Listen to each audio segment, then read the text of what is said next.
A young boy unlawfully enters his teacher's residence with the intention of pilfering jewelry, but is startled when he hears her voice emanating from downstairs. Tommy's tough upbringing never stopped him from working hard for the future he dreamed of. But after his mother fell ill, desperation led him to make possibly one of the worst decisions of his life. Tommy was a top-achieving straight-A student. While he came from a poor upbringing, he never let it deter him from the future he envisioned for himself and his family. Ms. Peterson, Tommy's teacher, adored Tommy and admired his zeal to learn. Tommy was, without a doubt, the teacher's pet in class, always presenting Ms. Peterson with little gifts. She always called on Tommy as an example and standard for the required schoolwork. "Tommy, care to show your peers how it's done?" Ms. Peterson often said when the other students didn't care to answer. And Tommy, being the hard-working bookworm he was, never failed to rise to the occasion. "Don't worry, my baby. This, too, shall pass. Don't worry about me, I'll be all right. You just continue doing your best at school and treasure your dreams, Tommy. With God on our side, we will overcome. And don't you ever let anybody tell you otherwise. Not even me. Do you hear me?" He always received the best grades in the class on tests, so it was no shock when Ms. Peterson made him a role model for all the other children. But, instead of praising him, the other kids just made fun of him. Tommy was raised by his single, widowed mother, Judy, who did everything she could to provide the best for her son. She was uneducated, but just like Tommy, she was a hard worker, working 2 minimum wage jobs to put food on the table for Tommy and herself. Unfortunately, Judy was diagnosed with cancer. Not only did this make it difficult for her to provide for her child, but she now had the additional pressure of trying to find the money for her treatment. "Don't worry, my baby. This, too, shall pass. Don't worry about me, I'll be all right. You just continue doing your best at school and treasure your dreams, Tommy. With God on our side, we will overcome. And don't you ever let anybody tell you otherwise. Not even me. You hear me?" A frail Judy told her son as she lay in bed. In tears, Tommy simply nodded in agreement as he tightly squeezed his mother's hand. Seeing his mother like this was taking a toll on him. Even his grades were beginning to decline. The only reason he worked hard was to one day provide a better life for his mother. Tommy could not afford to stand back and helplessly watch his mother suffer. He had to do something about it. And soon enough, a questionable opportunity would avail itself. Ms. Peterson asked Tommy to stay behind after class one day. They had a long discussion about Tommy's declining grades. Ms. Peterson urged Tommy to tell her what was wrong, assuring him she would help however she could. But Tommy, uncharacteristically, was unresponsive. As Tommy left the classroom after the meeting, another teacher, Miss Lee, rushed in excitedly. "So, spill the beans on your new rich man. I want to hear everything," Miss Lee yelled, opening her lunchbox like it was a story-time snack. Tommy instantly stopped at the sound of Rich, hiding behind the door to eavesdrop. "Oh, friend, you won't believe it. Remember the necklace he got me?" Ms. Peterson said. "Oh, yes. How could I ever forget such a beautiful piece of jewelry?" Miss Lee replied. "Well, I looked up its price online and it seemed too good to be true. So I took it to a jeweler and he confirmed its price. You'll never guess how much it cost," Ms. Peterson said excitedly, taking a pause which was torture for Miss Lee. "Well, come on now. Out with it," Miss Lee insisted, taking a suspenseful bite of her sandwich. $10,000, Mrs. Peterson said with a yelp. Tommy gasped outside, leaning in closer to the door. 10,000, Miss Lee repeated in shock. "Okay, pull it out. Now I definitely need to see it again," Miss Lee concluded. "It's not here, silly. It's at home," Ms. Peterson said with a chuckle.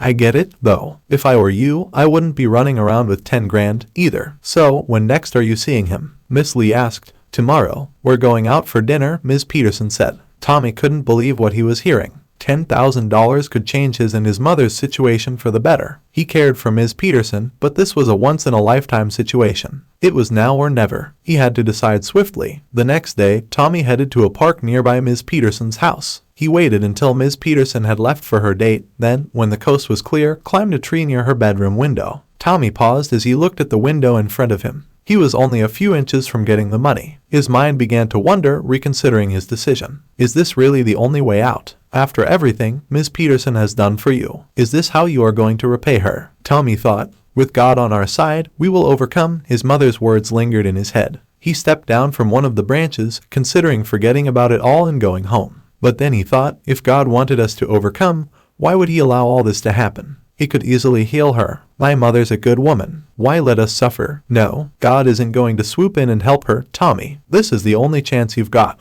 If you don't do this, she'll die. I have to do it. I have to. Tommy climbed back up and entered the house through the window. He expected to easily find the necklace, but it was nowhere to be seen. Tommy began to ransack Ms. Peterson's room, searching every corner, nook and cranny for the necklace. He finally found it in a small jewelry box in Ms. Peterson's closet. Finally, Tommy said, holding it up in daunting victory. Suddenly, there was a creaking sound from downstairs. Ms. Peterson was back. Tommy looked around at the mess he had made in panic. There was no time to clean up. He had to leave there that very moment. Tommy quickly hopped out of the window. He paused and turned back for a brief, shameful glance at the mess behind him through the window. "I'm sorry, Ms. Peterson," Tommy muttered remorsefully before making his way down the tree and sprinting home. Ms. Peterson entered the room moments later. "Oh, no." Ms. Peterson looked around at the mess, her belongings scattered everywhere, and finally at the half-closed window. Ms. Peterson rummaged through her things to see what was missing. When she realized her necklace was missing, she instantly called the police. After surveying the crime scene and taking all the necessary information, the police left Ms. Peterson's house hours later. Tired from the day's events, Ms. Peterson calmly reclined on her couch to watch TV. But, just as she got comfortable, a knock suddenly came at the door. Ms. Peterson was a little anxious, given she wasn't expecting any guests, and she'd just been robbed. Lightning doesn't strike the same place twice, she thought. Then, there was another knock. "Coming," Ms. Peterson said, approaching the door. When she opened the door, she was surprised to see Tommy standing at her doorstep in tears. "Tommy, what are you doing here?" she said, confused. "I'm sorry," Tommy said in tears, failing to put a sentence together. "Please, come in," a concerned Mrs. Peterson said, ushering Tommy in. Ms. Peterson made them both tea as Tommy waited at the dinner table. When she returned with the tea, she was surprised to see her necklace on the table. "I'm sorry, Ms. Peterson. I'm a thief. I stole your necklace. You can go ahead and call the police." "I'll understand," Tommy said, still weeping bitterly. "No, Tommy, you deserve a second chance. You deserve to be forgiven. We all do. Let's just say the work you'll be doing here will be like your community service. I really hope you've learned your lesson, kiddo. Now, drink your tea so we can get you home. You've got a lot of work to do tomorrow." Mrs. Peterson calmly served Tommy his tea and then sat down. "Tommy, why would you steal my necklace?" Ms. Peterson asked. "My mother's sick, ma'am, and we desperately need money for her treatment. I heard you and Miss Lee talking at school earlier about the necklace. I figured $10,000 could help us out of this mess. I'm sorry I stole from you. It seemed like the only way out at the time," Tommy confessed. "Is that why you've been struggling so much with your schoolwork lately?" Ms. Peterson asked. "Yes, ma'am," Tommy replied. "Oh, Tommy, if only you'd come to me earlier. Look at the mess we're in now," Ms. Peterson said, holding her head in frustrated contemplation. "I know, and I'm sorry. I'll tell the police everything," Tommy concluded, looking down in shame. "I'm not taking you to the police, Tommy," Ms. Peterson said. "You're not?" Tommy said, looking up confused. "No, but you will be punished. You'll have to clean up the mess you made. Also, you'll be cleaning up around here and in my garden for the rest of the month," Ms. Peterson said. "I don't understand. Why aren't you getting me arrested?" "I stole from you, Mrs. Peterson. I deserve to be arrested," Tommy said. "No, Tommy, you deserve a second chance. You deserve to be forgiven. We all do. Let's just say the work you'll be doing here will be like your community service. I really hope you've learned your lesson, kiddo. Now, drink your tea so we can get you home. You've got a lot of work to do tomorrow," Ms. Peterson concluded, taking a sip of her tea with a comforting smile. From that day on, Tommy and Ms. Peterson stuck to their agreement.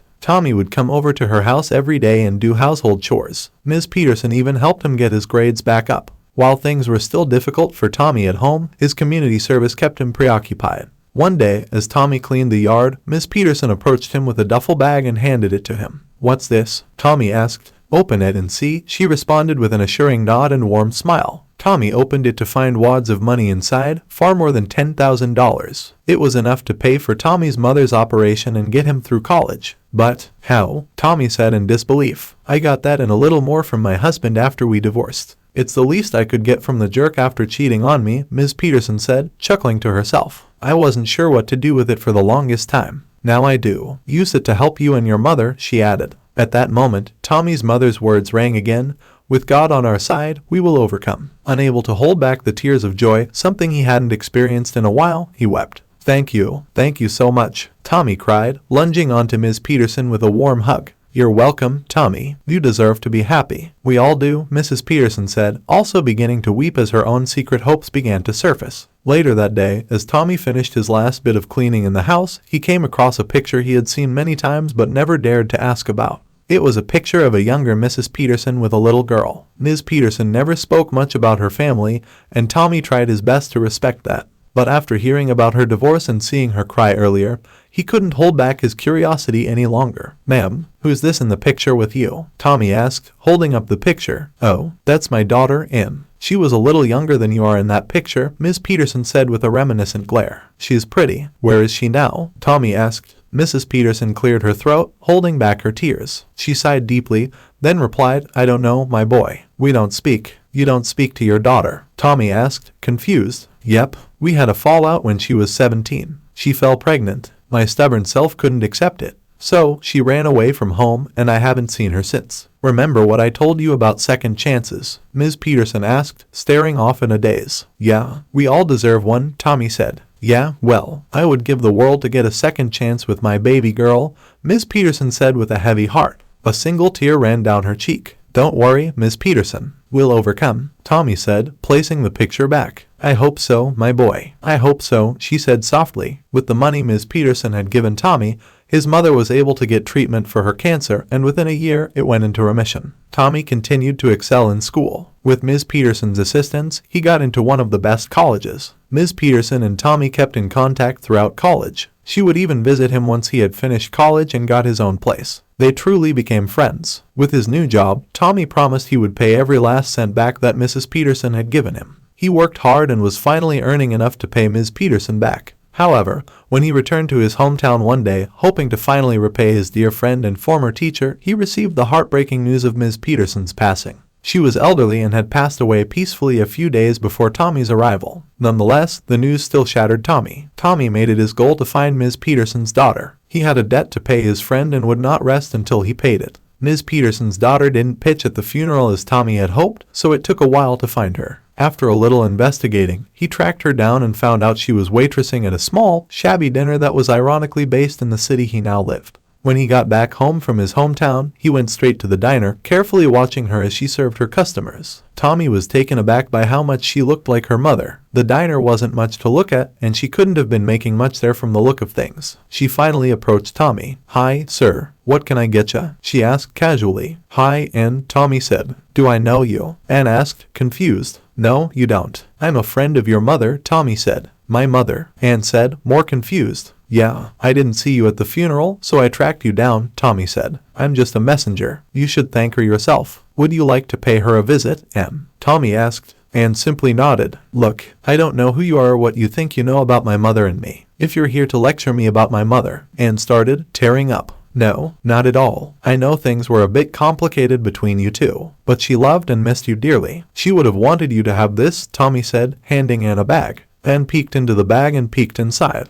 Oh my goodness, she said with a gasp, eyeing Tommy in disbelief. She forgave you, Em. She wanted nothing more than to be with you. And even though that's impossible, I know she will be at rest just knowing you're taken care of, Tommy said. I don't know what to say, Ann cried, bursting into tears. You don't have to say anything, Em. Your mother was very big on second chances. This money might help you with yours, Tommy told her. Thank you. You don't know how much I needed this, she said, hugging Tommy. I'm just a messenger. You should thank her yourself. Would you like to pay her a visit, Em? Tommy asked, and simply nodded. The next day, they both visited Ms. Peterson's grave site. Tommy gave Ann a moment as she sat by her grave site for a moment and said absolutely nothing. Then, after shedding a tear, she laid her hand on her tombstone and said, I forgive you too, Mom.